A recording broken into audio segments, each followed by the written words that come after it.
Boa noite. Estamos estreando hoje pela TV Assembleia, a primeira TV pública do estado do Amapá, o programa Direito em Foco. Vamos debater aqui toda semana assuntos jurídicos que são do interesse da comunidade. Hoje, no nosso programa de estreia, temos o prazer de ter conosco o Dr. Joelso Mesquita, advogado especialista em Direito Civil e Direito de Família, que vai discutir conosco um tema que vem atormentando muito toda a comunidade, não só no Amapá, mas também no Brasil inteiro, que é a alienação parental. Boa noite, doutor. Vamos discutir aqui a alienação parental que vem atormentando hoje as famílias brasileiras. A prática dos pais em treinar a criança para repudiar, para não aceitar o outro genitor após uma separação, um divórcio, vem causando um desconforto na nossa sociedade, né? E eu gostaria que nós conversássemos a respeito disso e trouxesse informação para o nosso telespectador. Correto. Doutora, primeiro nós temos que definir o que é alienação parental, né? A alienação parental, ela é uma interferência na formação psicológica do menor, né? Da criança ou do adolescente. Essa interferência, ela é praticada por um dos genitores, pelos avós, ou até por aqueles parentes mais remotos, mas que detêm sobre aquele menor a vigilância, a guarda, né?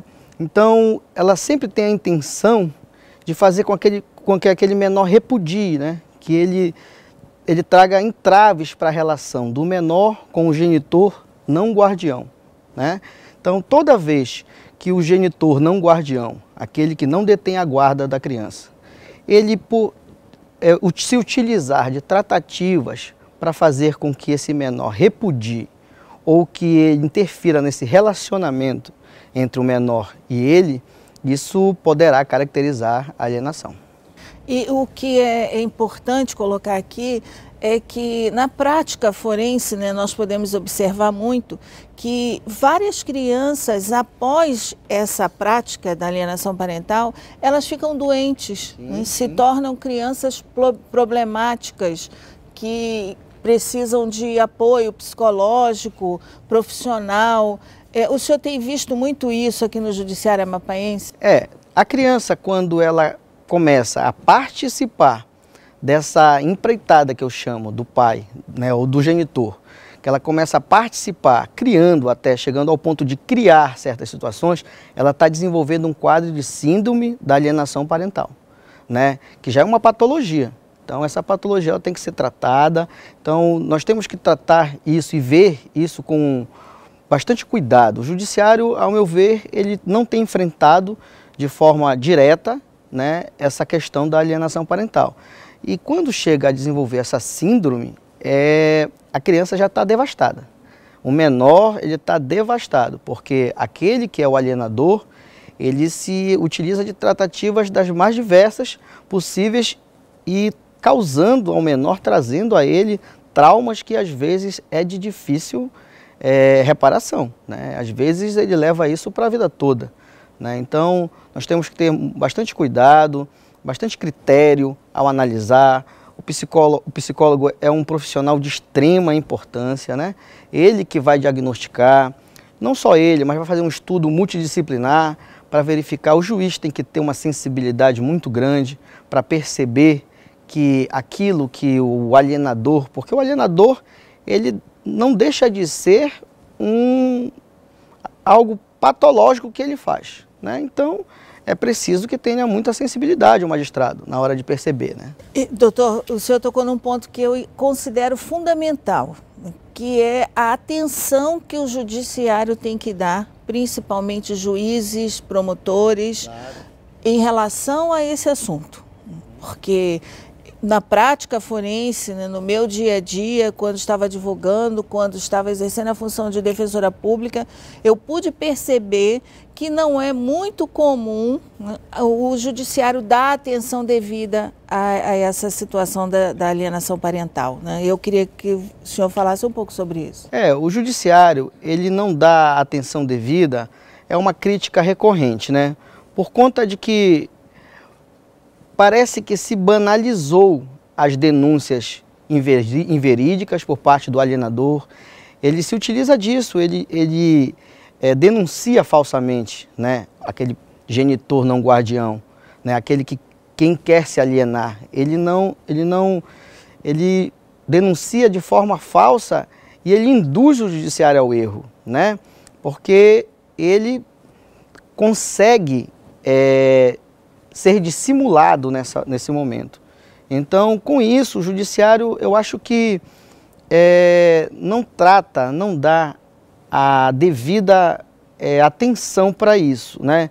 Por conta de que tem se entendido que a alienação parental parece que não é um instituto disciplinado por lei. Ela é algo hoje que é disciplinado, positivado no nosso ordenamento. Então, nós temos que fazer uso dessa ferramenta de forma autônoma ou até de forma incidental, nos mesmos autos do processo de mudança de guarda, enfim, de separação judicial, mas nós temos que dar vazão a esse instrumento, ser utilizado de forma coerente, mas cada vez mais. Nós poderíamos até discutir, né, chegar ao ponto de pensar que o cônjuge, o pai ou a mãe, ou até mesmo os avós que praticam esse tipo de alienação, eles têm algum distúrbio. E muitas das vezes o cônjuge que quis o divórcio, quis a separação, que não quer mais a continuidade do casamento, ele passa a ser vítima do outro. Sim. E para se vingar, qual é a melhor forma? Usar o filho, usar a criança, né? O que acontece muito é que nós temos dados que em cada 10 separações, 7 o alienador acaba sendo a genitora, guardiã, porque é ela que fica, na maioria das vezes, com a guarda do menor, da criança ou do adolescente. O que a gente espera realmente é que isso comece a mudar, a ser modificado esse cenário, porque agora com a instituição da lei da guarda compartilhada, né, então hoje talvez os pais, os genitores, eles não se utilizem tanto desse subterfúgio da alienação parental, por conta que se for compartilhada essa guarda, provavelmente esse menor estará menos exposto a essa prática, porque quando a guarda é unilateral, esse menor está mais exposto, né? É mais fácil, né? Com certeza. O menor fica mais próximo vulnerável, daquele que detém a guarda e totalmente vulnerável, Com né? certeza. Passa a ser dependente daquele genitor emocionalmente. Exatamente. Né? E o genitor realmente é aquele que detém a guarda, o genitor guardião, como nós chamamos. Se ele estiver se utilizando desses meios para a prática da alienação parental, ele desenvolve também uma patologia. É patológica a atitude dele, né? Ele não só fere a criança no seu psicológico, como o psicológico dele, ao praticar isso, já está atingido do próprio genitor. Existe alguma lei hoje, né, que regulamente essa situação, em que as pessoas possam se socorrer para ter uma solução? Olha, muito bem colocado. Nós temos a lei hoje, é uma lei de número 12.318, ela é de 2012, né? Então ela é uma lei recente, só que eu acredito que essa lei ela é pouco divulgada, né? A população em geral ela não tem um amplo conhecimento dessa lei, mas essa lei ela veio regulamentar, né, a alienação parental, impor ali algumas sanções ali para aquele alienador, quem pratica alienação, descreve algumas condutas, então ela pode ser bem utilizada, essa lei. Só falta ser mais divulgada e, como eu falei há pouco, né, nós temos que fazer uso dessa lei de forma mais incisiva, né, de forma mais contundente. O que nós podemos perceber, doutor, é que nas varas de família, varas de infância e juventude, né, o senhor como advogado militante, eu também, há uma dificuldade muito grande das pessoas terem esclarecimentos que realmente possam socorrê-las nesses momentos, né? De conturbação dentro da família, de crise, porque o que é importante, passar para quem está nos assistindo, para a sociedade, para o pai, para a mãe, para as crianças, é que as relações familiares, elas ficam fragilizadas e só o menor que sofre. Eu costumo dizer, doutora, que o interesse de qualquer lei, o interesse deverá ser feito sempre em detrimento do menor, da criança ou do adolescente, né? Então, essa lei, quando foi proposta, ela não foi para proteger aquele que está sendo alienado, e sim o menor.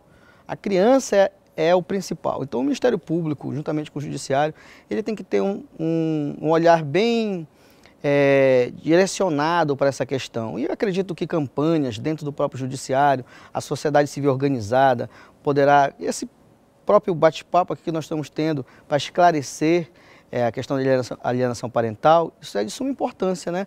Para fazer essa divulgação, primeiro, que há um instrumento, né? E depois de que forma pode se utilizar desse instrumento. E o senhor falou um ponto que é muito importante, que é a conduta do Ministério Público, né, em relação a essas situações, né? Porque realmente há um certo, assim, há uma certa colocação de que o pai sempre está do lado oposto, né? Que a mãe sempre é a vítima junto com a criança, e isso infelizmente, é generalizado, né?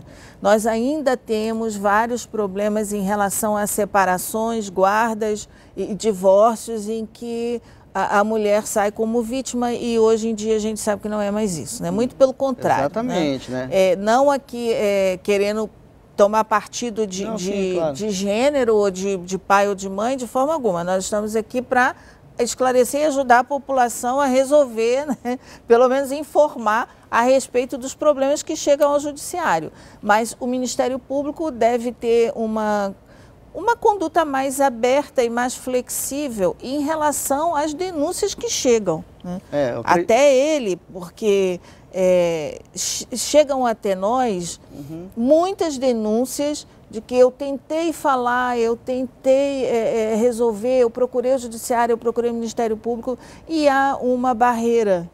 Eu acredito assim, que o Ministério Público ele tem um papel crucial nessa situação, nessa questão.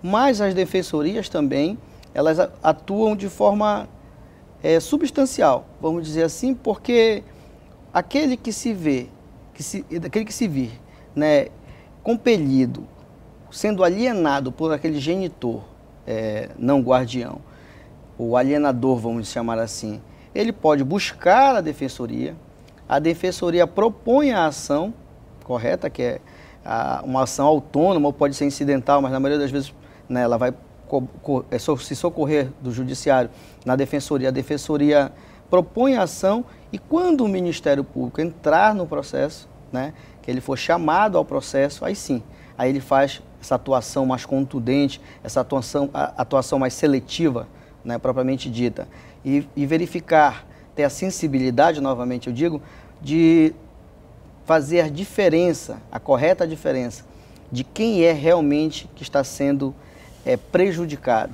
Eu quero que o senhor fale mais um pouco a respeito, né, do que a pessoa que sofre a alienação parental pode fazer, como ela deve fazer, né, daqui a pouquinho no próximo bloco. Ok.